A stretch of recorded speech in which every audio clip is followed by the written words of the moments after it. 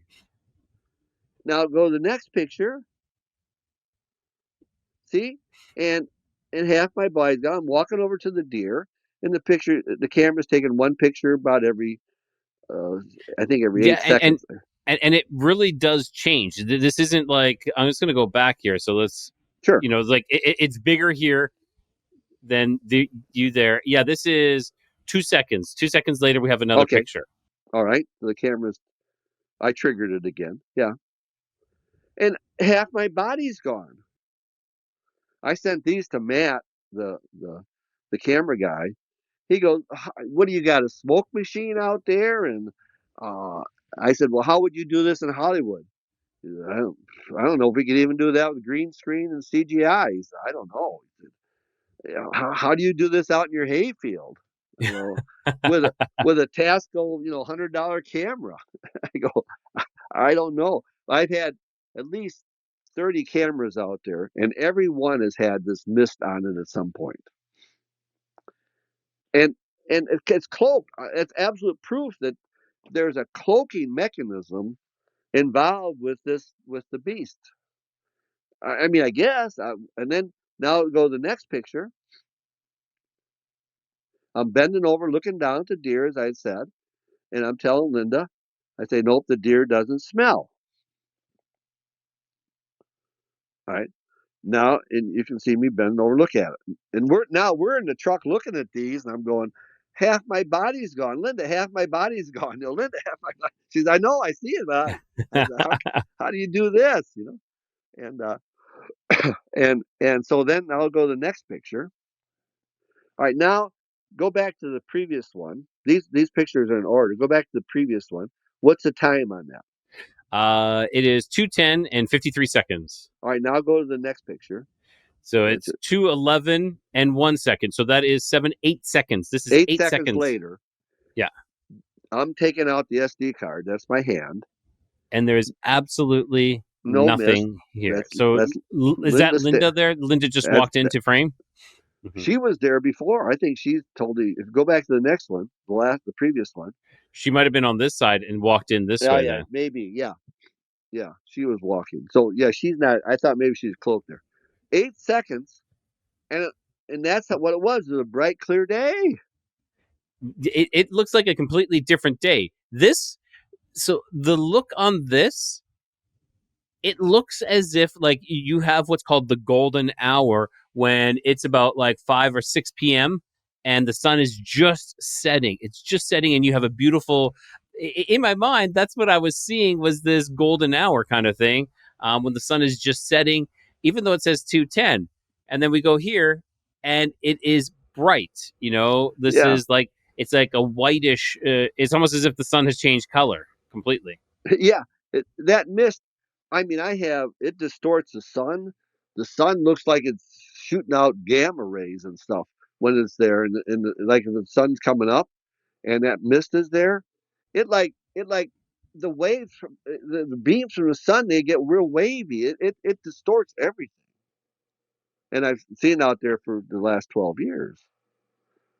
And this is one of the better sequences that I caught on camera, that there's a cloaking mechanism that we have no scientific knowledge of how that is done.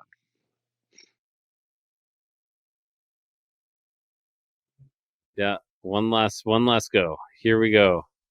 So you can see, yeah. So this is at 1 o'clock. Then we hit 2:10. There's Yep. you walking, looking. Boom. This is all within the same time. And there's the same tree, just that we couldn't see it before. So there's the tree, Yep. which is right there. There's the trunk of the tree is gone. It looks like a completely different location when we do this until you actually like, no, that tree is right there. This is exactly the same location. Just mist is instantly gone. It's and I've seen it disappear quicker than that, actually. But within like a third of a second, it's disappeared. Most time I set my cameras. That camera I had set take one trigger, one picture. Okay. But a Okay. lot of times I said take one trigger, get 3 pictures within a second. I'll have mist in the first picture, and by the time I get to the third picture, it'll be clear It's gone. in 1 second. Jeez. So what? So do you think the mist is like the beast in a different form or a different, not fully in our world, or what do you? Again, we're just speculating. We don't know. I don't know that. I mean, I've seen it in what you would call flesh and blood. I've experienced it in phenomenons that you would call paranormal. And are they? Is this? It's a. I have a picture of it. I haven't released that either. I have a picture of it. The first picture, and 3 pictures in a second. And the first picture is a nighttime picture, and it's just a picture of. When I couldn't put out any more deer, I put out some chickens, some raccoons for a while. Now I don't do that, but um, the first picture is a picture of my trees and a chicken I put there. The second picture, which is be a quarter of a second, your eyes blink is 2200ths of a second. So in a blink of an eye, now I have a translucent, shadowy figure right in front of the camera. The Okay. third picture, which would now be another quarter of a second, total of a second for the 3 pictures, or a third of a second, then a total of the picture. I have a figure that is solid in front of my camera.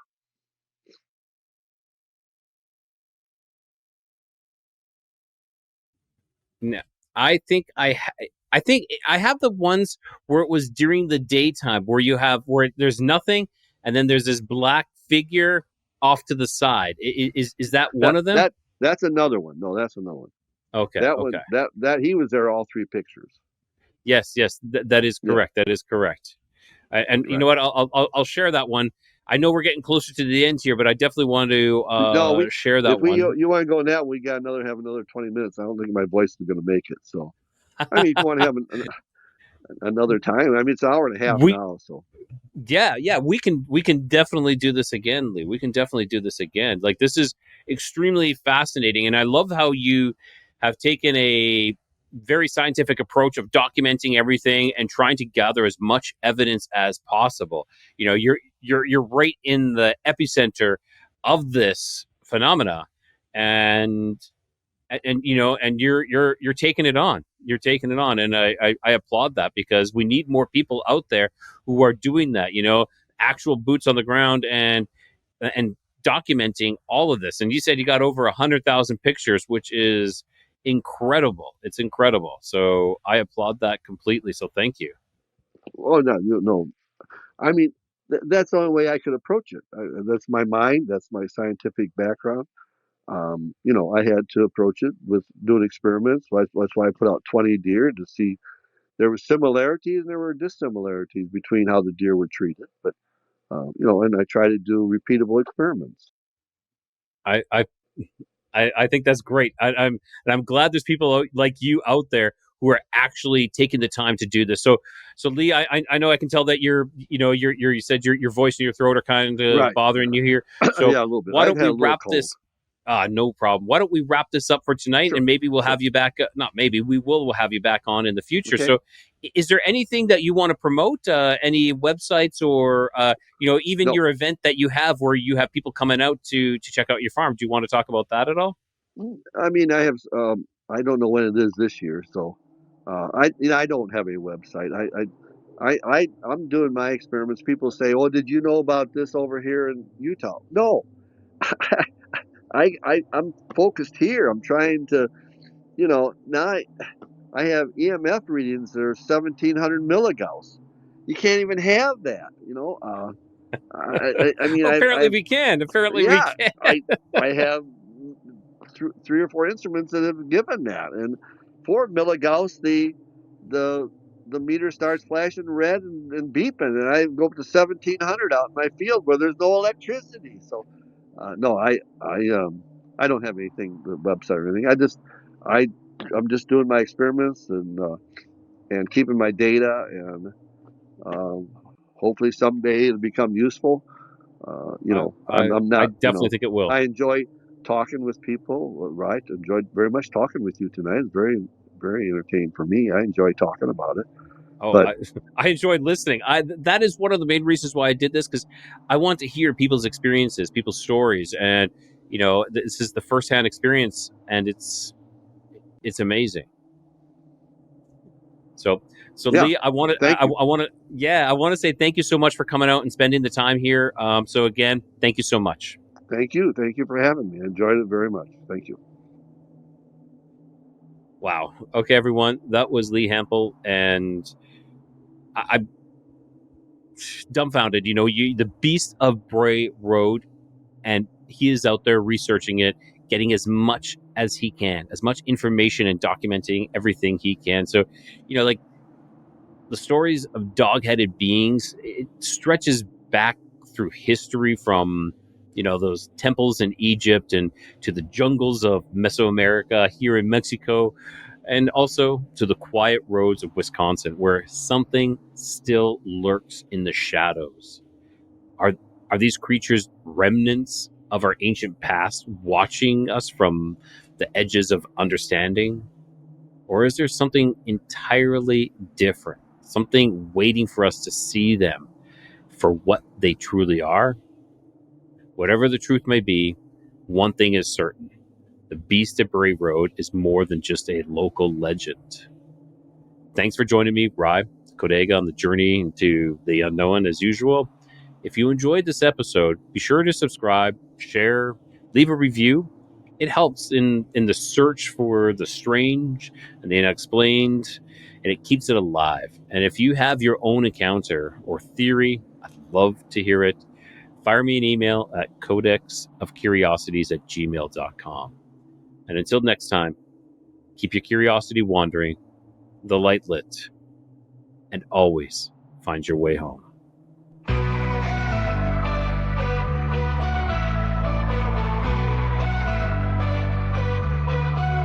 Beneath the stars where shadows grow, the Nephilim's echoes whisper low. Bigfoot roams through the forest deep, and Dogman prowls where the brave won't sleep. Across lost history we wonder why, seeking the truth that time tried to hide. Keep your curiosities wandering and the light lit, through the darkness don't ever quit. In the Codex, the mysteries come, and always find your way back home.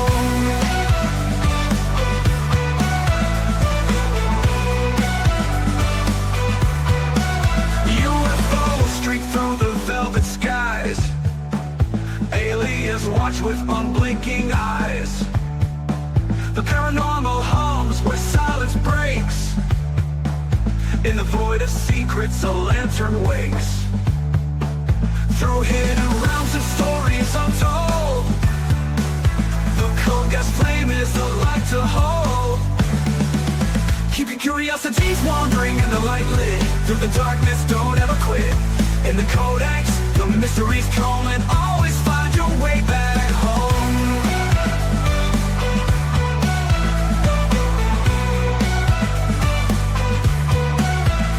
UFOs streak through the velvet skies, aliens watch with unblinking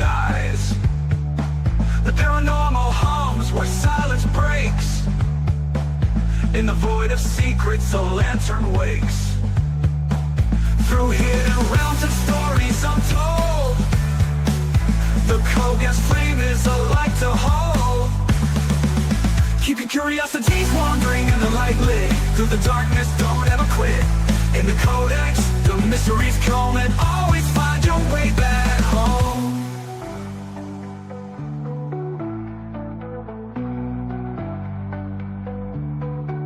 Legends rise from the Earth's deep core, a lost legacy we can't ignore. With every step, the veil grows thin, revealing worlds where the strange begins. Keep your curiosities wandering and the light lit. Through the darkness, don't ever quit. In the Codex, the mysteries come